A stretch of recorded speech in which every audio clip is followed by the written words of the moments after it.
देखिए, नेता नेता में फर्क होता है,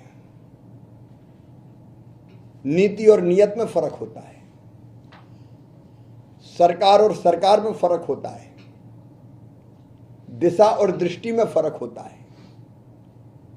जब कांग्रेस की सरकार थी, 5 महापाप कांग्रेस ने किए। पहला पाप था जब विभाजन हो रहा था, तब असम को पाकिस्तान को सौंपने का फैसला हुआ था। लोकप्रिय गोपीनाथ बारदोलोई जी ने इसको रोका था।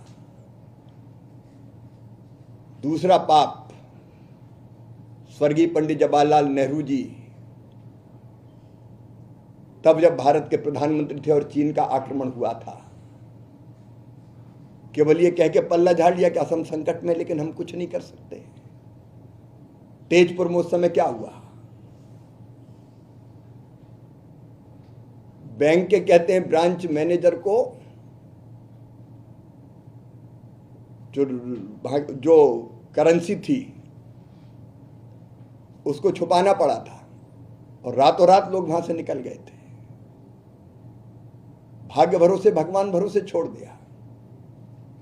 तीसरा महापाप कांग्रेस की सरकारों ने किया, घुसपैठियों का गढ़ बना दिया इसको। वोट बैंक के लालच में घुसपैठ, जमीनों पर अवैध कब्जा होते रहे, घुसपैठी आतंक का पर्याय बन गए। काजीरंगा तक को नहीं छोड़ा।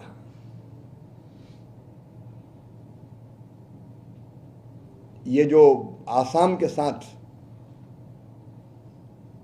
आसाम की अस्मिता के साथ, आसाम के जीवन मूल्य परंपराओं के साथ ऐसा विश्वासघात किया कि जिसको आसाम कभी भूल नहीं सकता। आसाम के महापुरुषों का अपमान, लोकप्रिय गोपीनाथ बारदोलाई जी, भारत रत्न कांग्रेस ने नहीं दिया कभी।